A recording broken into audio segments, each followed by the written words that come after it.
Ladies and gentlemen, I have a guy here. What I can say is a guy, but it's somebody who helped me out tremendously in administrating one of the teams down on Flemingdon Park.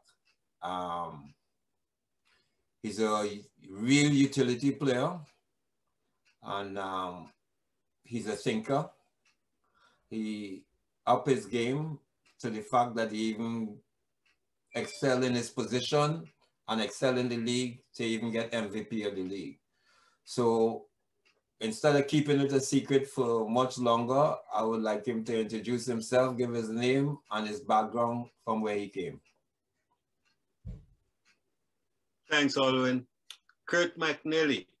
I was the 11th child for my mother, so I guess I got stuck with the name Junior.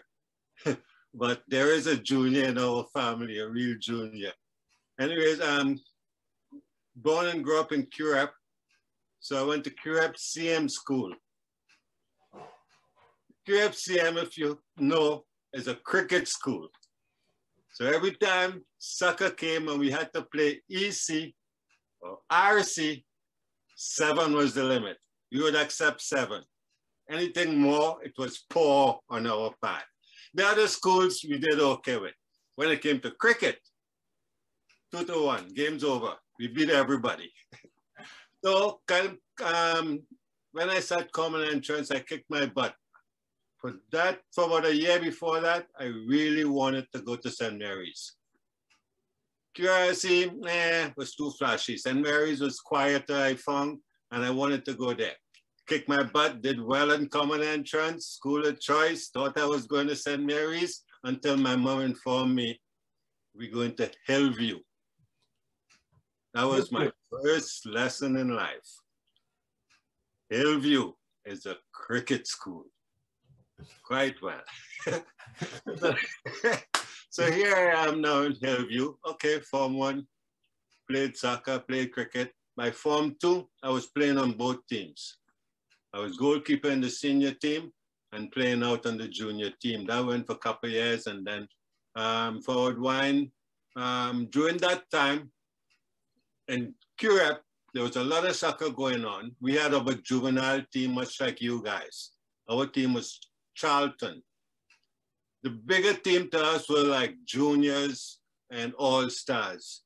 Juniors had some players. So growing up, we used to look at juniors game, and I was looking at Arthur Brown kicking corners. We used to lie on the grass about 12 feet away from him and watch every step he made, trying to emulate him afterwards, of course. So we had that. I remember that Charlton team too. It might have been under 14, under 15. So I remember we went to town one time on a Saturday, took the train and played an exhibition game. Pretty sure it was against Colts. Beat them. Came back. That was the heyday of my soccer in Currap. By middle of Form 5, we were leaving, 1969, June.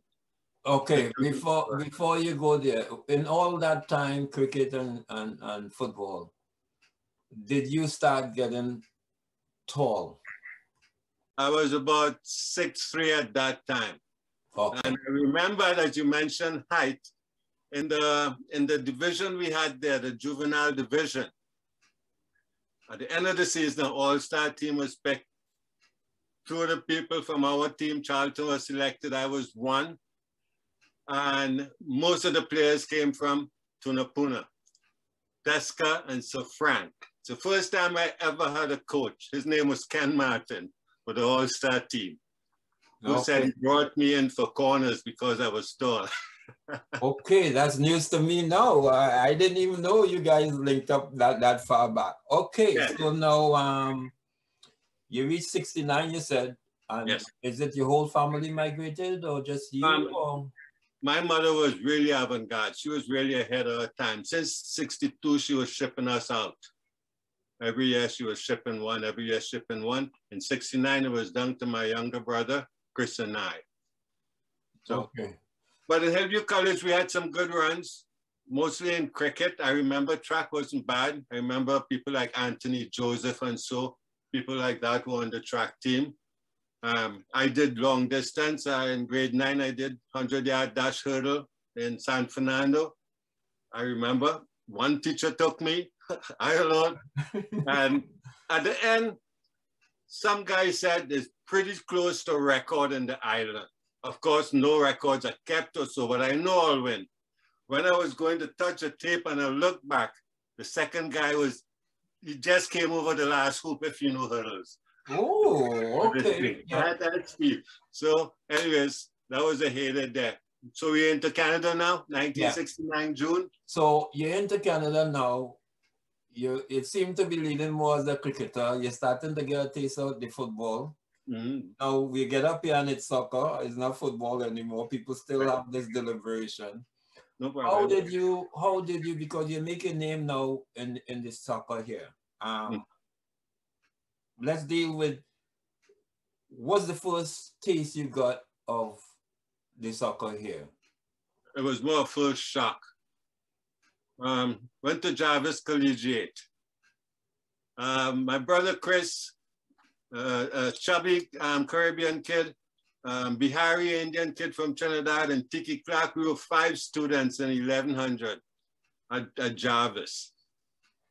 I being 6'3".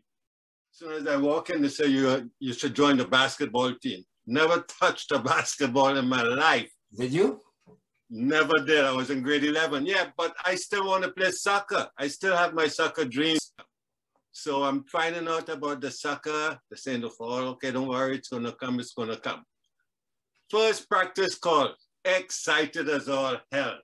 So we in the gym training, I'm looking outside, snow is on the ground, and I'm asking the coach, where are we practicing? He say, outside. I say, coach, there's snow outside. He said, yeah.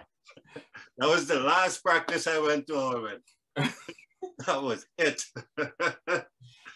So, and left Jarvis after that.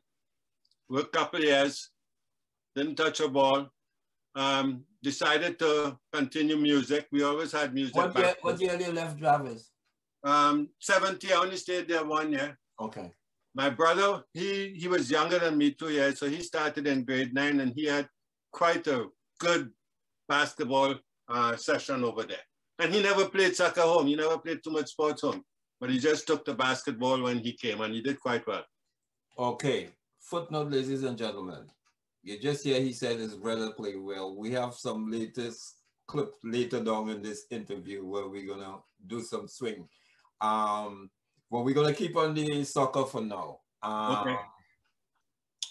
When did you know about the Irie tournament, the Contrast League, or Flemingdon coming up? Or did you play in between 75? Between 70 and 75, did you play? Yeah, didn't play. I was into music. So I left Toronto after as a young man, after about two and a half years or so, and I went to Brooklyn to study drums, to continue. I stayed there about a year and a half, took private lessons every day almost, came back to Toronto about 70, about 80. Between 74 and 80, I played music, never touched a ball. Ladies and gentlemen, the utility I was talking about didn't include drumming, okay? I said it was utility, but it didn't include drumming. I didn't even know about the cricket. So that means this is going to be very interesting. So, okay. So when did I met you on Flemo. Right. I don't think I never see you in the Irie tournament. Did you ever play in the Irie tournament before Flemo? No, because you know about the tournament. I knew a little bit about it. So when I came off of the road, because drumming was traveling, I went from Newfoundland to Thunder Bay to Vancouver, every tongue in between for years and years. And what's the name of the band? What's the name of the band? Odyssey. We backed up a lot of front guys, so the band was always the front guy name. What was your favorite music? We did top 40. We did top 40. So we like a show band to go. So we do a set, a 70s set. We do a rock set. We do everything but soca and reggae. I remember Sugar Boom was probably the first soca song we ever did. Okay. The ball now. So okay. When did you watch the Irie tournament or did you actually play it on Flemo? Which one came first? So 80, I stopped playing music full time and decided that I'm going to go and do what I promised my mother and what I always wanted to do too. That was teaching. So in 81, I went to Seneca to freshen up myself because I was out of school for so long. I did 1 year in Seneca. I went to some of them games. I never played, never tried out. Well, by that time I was 30 with a kid. So not 30 I was going to make any real serious team. Mm-hmm. And after Seneca, the 1 year, I transferred to York. Again, went and saw the team, never tried out, never played, never went to many of the games because I was rushing the school. All when I did the 4-year degree in 3 years, 12 months a year. For 3 years, I never stopped. That's good. So that's focus. That's focus. They call that focus. Focus and survival. Yeah. So you never touch the ball and you end up on the park. I saw you somewhere in the back there. I think you played with somebody before I asked you to come and play for me. East-West connection, I think. No, that wasn't out that time. It had to be maybe Colts. Did you? Colts, Muggs Clark and those people. Yeah, the Colts. Yeah, Mark Noello and those people. And well, I don't know what happened, but to me, it looked like you were available. I think I approached you in the off-season or something like that. It wasn't a tampering situation, ladies and gentlemen. It wasn't tampering. No, Alwyn, because I got introduced in Flemington in a form, Muggs Clark, and they were the only people I knew. And they were connected to that team. So I just sort of dropped in. After that year, I analyzed the league and so on and figured that Players was the more progressive team to be on. Yeah. But it didn't actually work like that. Besides we being the progressive team, we had a spot for you. It's not just that, it was a fit because that's when the T&D start making a ruling and we start losing some of our personnel. True. Right? Auburn and these guys weren't available. True. So you came in, we opened our arms to you. You never had a problem. And what was that like for you, joining Players? It was very comfortable. You hear about the MOVA connection and the clique boys and everything. That never seemed to play a role in it. It was like almost like if in a QF team again. Same vibe, same everything. Everybody's relaxed. Everybody knew their roles, most of all. And everybody supported. If the upper echelon made a decision, even if guys were a little itchy with it, they went along. They went along. It was strong. So you had to be very comfortable because here your game went. I brought you in, recruited you as a goalkeeper, as a 6-footer plus. Then somewhere in between the career, you started playing wing back. We saw it fit to send you down for corners. So you started scoring. Of course, you get the opportunity to go down more. Yeah. Now I'm being chastised that midget you created junior, you know, it's like because ladies and gentlemen, he ended up being a forward, he ended up being talk about that evolution, he ended up being goalkeeper of the year. We recruited him as a goalkeeper, he ended up being goalkeeper of the year, he ended up being MVP, and talk about that success you had now that they know your history from this cricketing that you talk about and stuff. What happened for you? Where you get that confidence? Obviously, your teammates help, but what happened? What caused you to transform like that? I think I was putting everything I had into it because I was kind of reliving what I wanted before, and I didn't get it. So I looked at it like this was my opportunity then in life. I really wanted to be a soccer player, and I was lucky enough to be among good players. When I played the wing back defense, that was a powerful defense. Ronald and Victor in the middle, and another I can't remember who was on the other wing. Hami, we had Feto, we had the Big Show. Big Show at one time. Big Show show up. So like that was a powerful defense. So for me to get goalkeeper of the year, 75% was probably the defense, I would think. MVP. I don't think you get MVP from the goalpost, you know. I'm not sure. Yeah, I think so. Again, the defense the defense. You know that too. And I was daring. I was like not quite as daring as Auburn or as Mr. Hippolyte or, Yeah. Or people like that. But I was willing to throw my body if I had to. Yeah, one thing I can say for you as a teammate is that you just really give 110. And they say that's a fault when you go up front because you just try to score bullet when it's a sitter. So because you already just put energy into your effort. You know, I remember one time you reminded me when I probably stole one of your goals. Because I already beaten the goalkeeper and going in, and I went and slapped it and finished. Yes, but you know, sometimes if I don't beat and it's going in, you always there to put it in too. So that may be just one of the odd times because sometimes you just need somebody to put it in. Sometimes you do, but I think that one was yours. So okay. So what you thought of the league? What you thought of the Flemingdon League? I mean, we enjoyed some success, yes, but it was serious rivalry. You know, Coles was a serious rivalry. Were you there when Exhibitors was a rivalry? Were you that early? Definitely, yep. Yeah.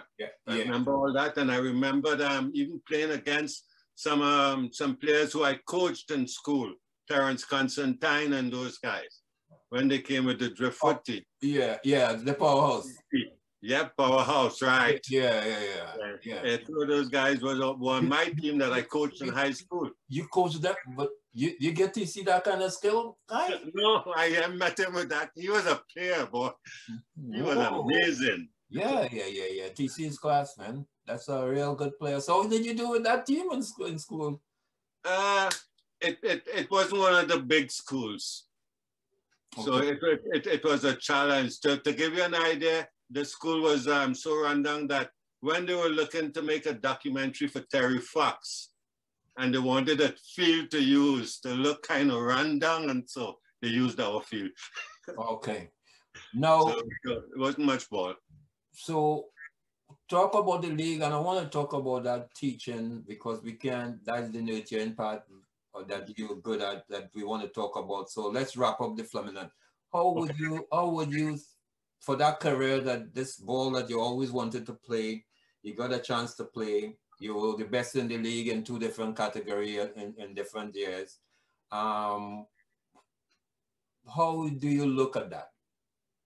The league and what the league meant? 2 things with Flemingdon League. The ball, let's take the ball first. It was the best level ball we could have had to play among here, short of professionals. Many of the guys, the players in that league could have been, should have been professionals. But that's just the way it worked because of the time we were here, the era and everything, the selection committee overlooking us and so on. But the level of the ball there was as high as you could get. 2 or 3 teams in that league could have played T&D or whatever, first division. But the kind of same one was it? True. True, yeah. True.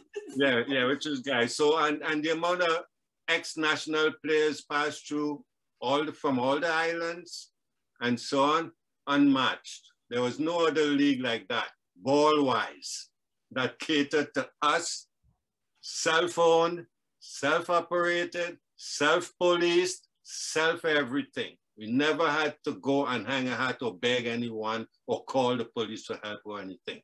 That was unmatched.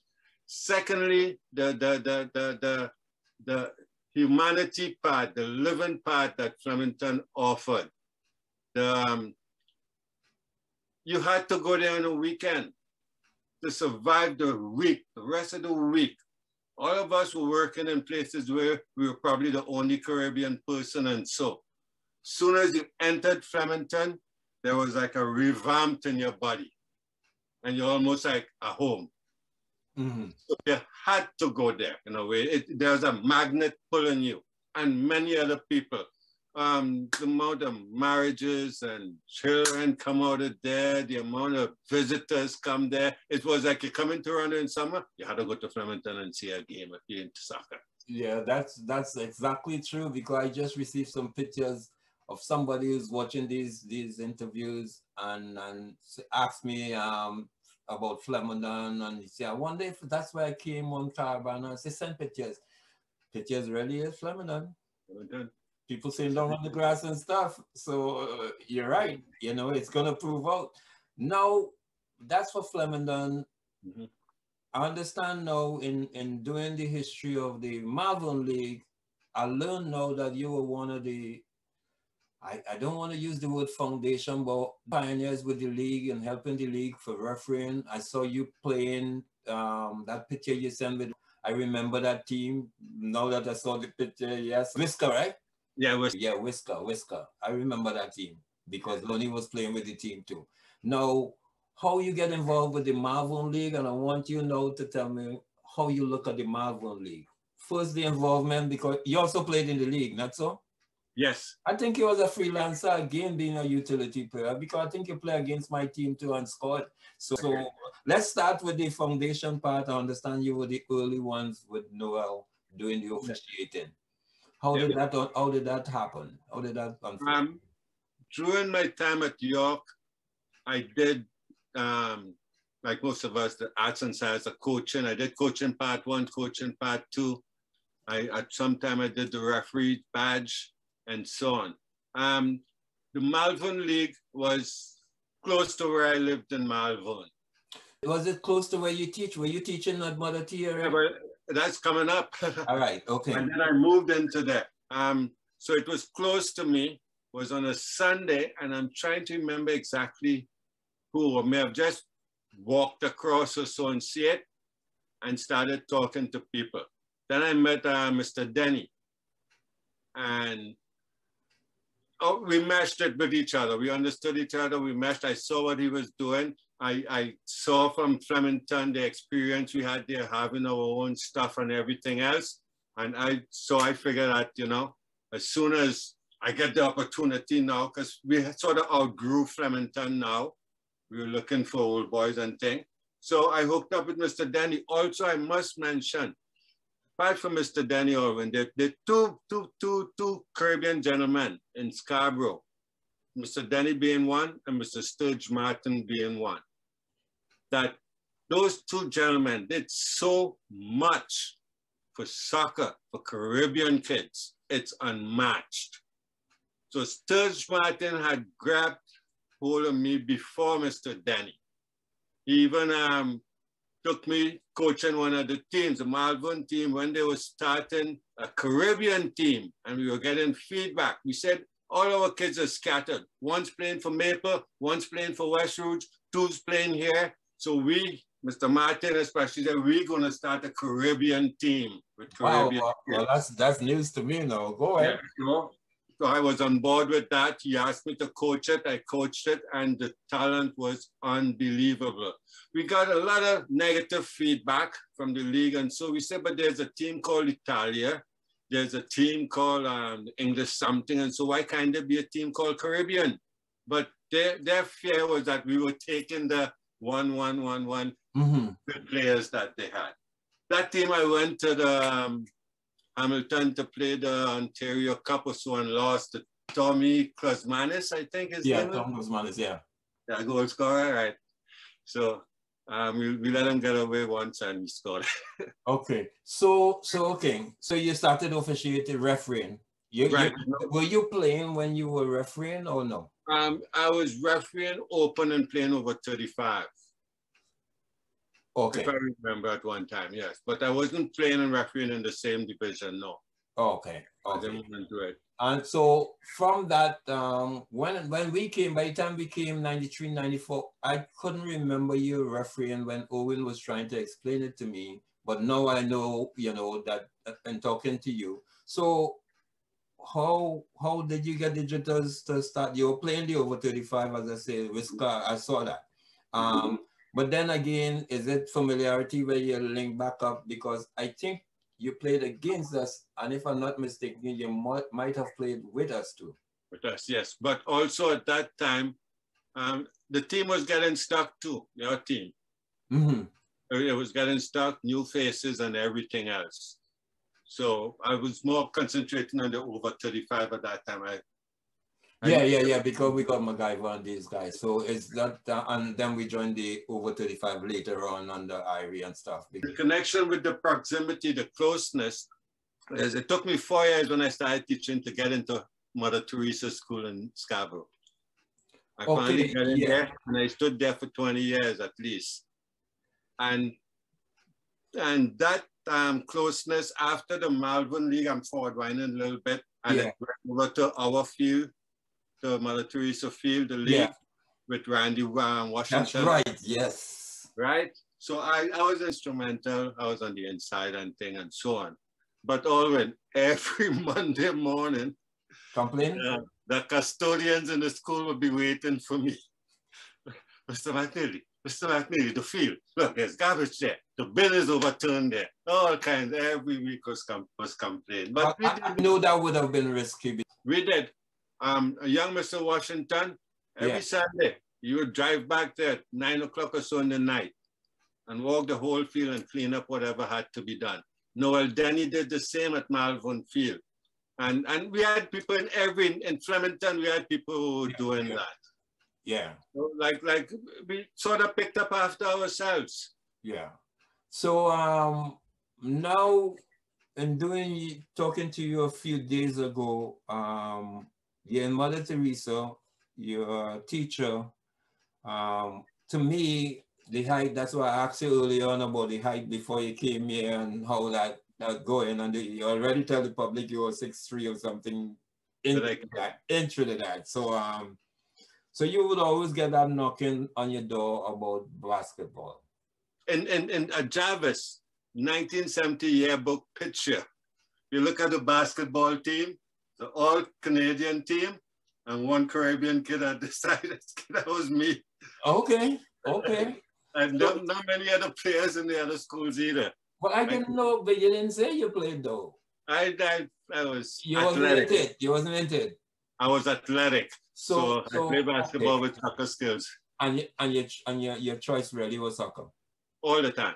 Okay, all right. Undoubtedly. But in front of cricket too, let me tell you. In front of cricket. But then let's talk about, because one of the things we're doing now in dealing with Ian Hippolyte, with Lonnie, with Quasi, you seem to be stuck with kids, your children doing well. And I think the public want to know that in sporting category and stuff. And we can see now, as much as you say you like the soccer, this is what's going on with him now. He's stuck. So start with Jay. Jay is around Terrell age. Jay is one that used to be on the park. So Jay is into basketball. Yes. So Jay was the first that opened the door for his brothers in terms of that interest. You say he was an influence. Yeah, Jay, born in 75. I had him in soccer first. He was one midfielder like you wouldn't believe. As soon as he got to high school, beeline to soccer. Into basketball, sorry. Ladies and gentlemen, if I'm not mistaken, if I didn't hear him right some days ago, I think you said 4, the number 4 of your children, they are in the States. Pretty much. So break that down for me. I start with Jay for sequence. How Jay evolved, and you can just go through that kind of quickly, and Jamie and then your other 2 sons. Okay, Jay played at Mother Teresa. I must say that all 4 boys went to Mother Teresa with me. They all graduated at Mother Teresa. And just fast forward quickly too, to let them know where in the States they are. So now when you call the name, you will be able to branch off. So for them, which 4 and where are they? Okay, so Jay is in Toronto here coaching. Jamie is coaching at Texas A&M. He was at Marquette with Jimmy Butler and those guys. Then he went to Virginia Tech. Now he's at Texas A&M. Adika, he played for Canada 3 times. So did Jamie. He just played in the Puerto Rico when they had the qualifyings for the Olympics. He played on the Canada team, so he has 3 caps, like they call it in soccer. My other son, Makira, this is his brand, ball in the 6. He has a company. Ladies and gentlemen, you taking plug on everything else, right? Free plug, you know, that's what Midget does, bro. An embarrassed plug. Yeah. Yeah, and my last son, Adika, he went to JUCO in Texas 1 year, and then he came back to Ryerson and had a big year. He made the All-Canadian first team. He played for Canada 3 times. He right now he's waiting to find out if he's going tomorrow to be with the FIBA 3-on-3 Canada team. They have the qualifying that's starting in about a week or so. So you know tomorrow. Okay. So and then my grandson. Their skills, who are you crediting for those skills? For you, stay away from it and fool around with the soccer. You kind of hold them back a little bit, or what? I did. They all had to play soccer first. I started them all, even my grandson. They all did soccer first, and the Scarborough leagues and high school beeline to basketball. So you can't fight it. Yeah. That was them. But they had extremely good careers so far, and it's still on. Jay, he played at Ryerson, then he was assistant coach at Centennial College, assistant coach at York University, now the head coach at Seneca College, and 2 or 3 years ago, he won the All-Canada with Seneca. Okay. Jamie, who I told you about the Virginia Tech Marquette and Texas A&M, he also coached at Canada under 20 team a few times. I didn't know that one. Yeah, assistant coach there.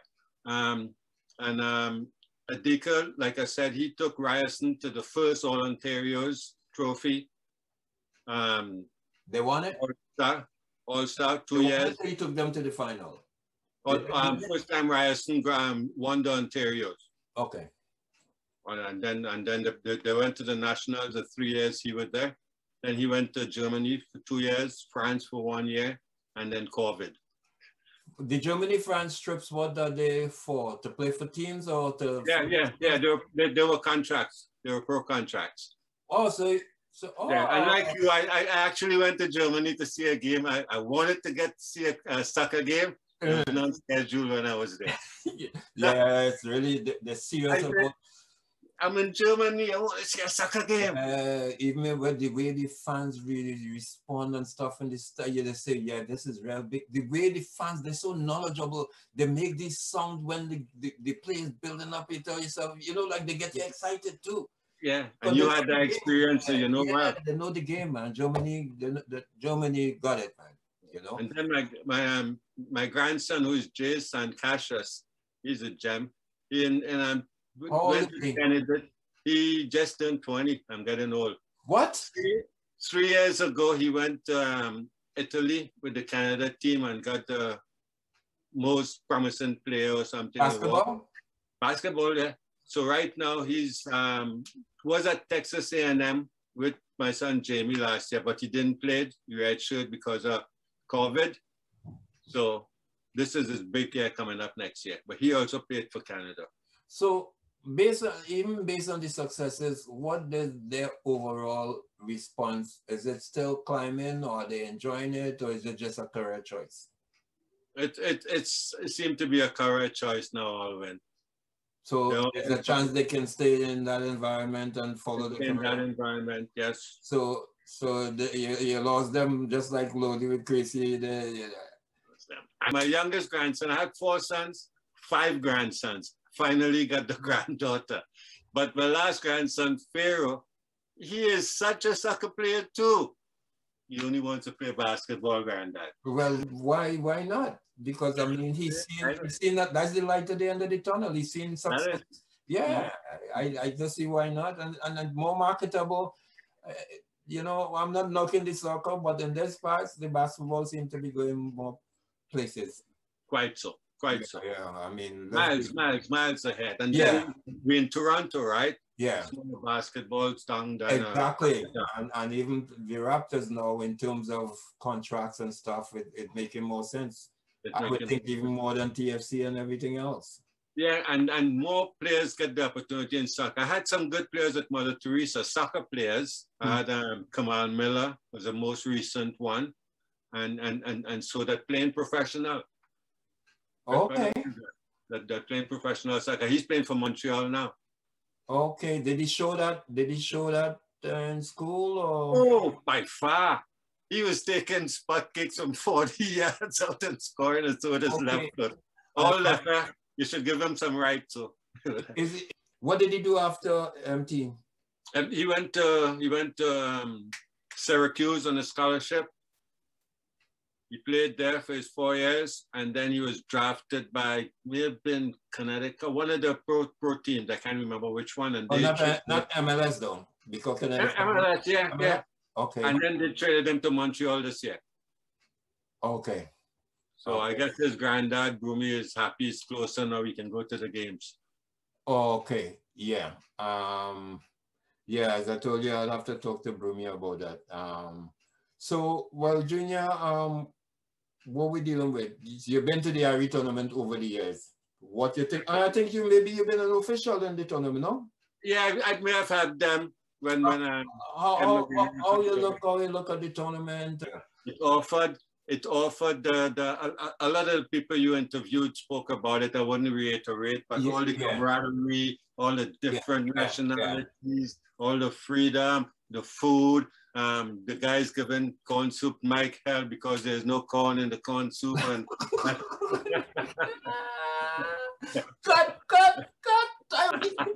Yeah, and the people who ran it did a good job. Yeah, we need to know that our players were worthy and good enough to be paid. You know, and you're right. Same word what you mentioned there, worthy and good enough. If I could carry that over to extend it to coaching and say high school coaching, the basketball, we had to battle to get in young community guys to coach our teams, and they wouldn't let them coach alone. So I had to sit in many teams, girls team and so, because I had a community coach there. Whoa, so it's in all levels.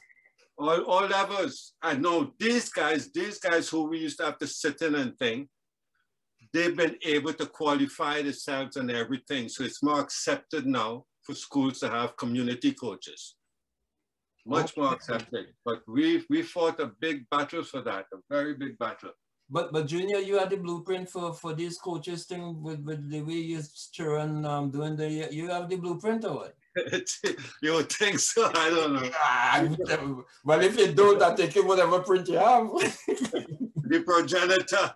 Yeah. I'll get it, but I just give it. I'll take the green print or the red print because in basketball, which is such a lucrative thing right now, that's very good. I mean, I can, you know, if you could have just talk about those 4 kids. They still have a block at a certain level because to coach at university now, you must have a master's. So that blocked a lot of our young people. They couldn't graduate up to that, and it's still there. Not as big, but it's still almost to get in because the 3 big schools and universities in Toronto, U of T, Ryerson, and York, when Jay was playing there, they had 3 older coaches block that position for years and years and years. Nobody can get in. And when you apply, when you find out, you need a master's. Our young guys, some of them didn't even go to university. How would they have a master's? But they're good coaches. Yes. Excellent coaches. Yeah. So I didn't know that. Yeah, so we fought that battle. So many of the coaches you see head coaches now, many of them passed through me and many people like me in high school who we had to sit on the bench. Yeah, but you remember soccer was like that too with the qualified coach business. Yeah. So I didn't, but that's a way they limit you too, eh? They limited that way and they blocked everything because how many of the guys in the 80s and 90s, Caribbean guys, had master's degree? Who's into coaching? Yeah. I didn't know that. So I guess with the public learning. Plenty behind the scenes. The public learning a lot of things here, Junior. That's why I wanted you know, utility in a lot of different beyond the sport. Ladies and gentlemen, seeing that he was a utility player, I didn't even know he was the starter of track races as part of his forte either. we had it on the park, and it was a surprise that most of these guys that play could have run and stuff. And 96, Caribbean Stars start having the Sports and Family Day with international teams from Trinidad, youth teams from Trinidad like Lily White and Moving Joseph, East West Coaching School, and Trendsetters. I just want to ask you, Junior, could you recall and starting these races and stuff, and what you thought about this Sports and Family Day, Caribbean Star Sports and Family Day, or even as Family Day in general, because now it's a holiday here in February in Canada? It was a good idea when it came up in Flemington, and obviously we saw success in it, so we branched it down to the family day. Mainly because to involve the family, the wives and the kids, and so they always come to see us playing soccer. So it would be nice for us to be able to be the spectators. So we decided on different age groups. We had a lot of little kids sign up for the races. I remember all the older daughters, your daughters, and so were busy getting names down and different ages and everything, and we even had races for the ladies, if I remember well, Alwyn. I think we had egg and spoon and those type of things. Yes. Yeah, it went over quite well. Yeah, we even ended up with a 4x1 relay we tried on Birchmount. Yes, we did it all.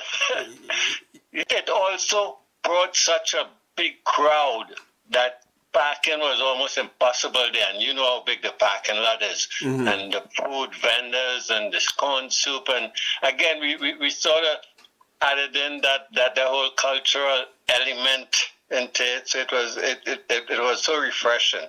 Everyone enjoyed it.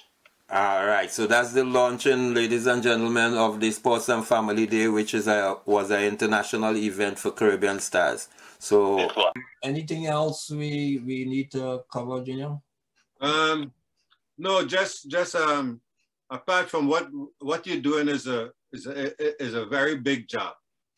What you're doing, and for you to be able to offer your time and so, it's quite appreciated by a lot. You don't get a few knocks here, you're gonna get a few knocks there. Whoopie-doo. That comes with it. Yeah. We know that. But for you to take on this task, Alwyn, it's big up. I big you up on that, sir. Yeah. Of course, and this is the real deal. Yeah.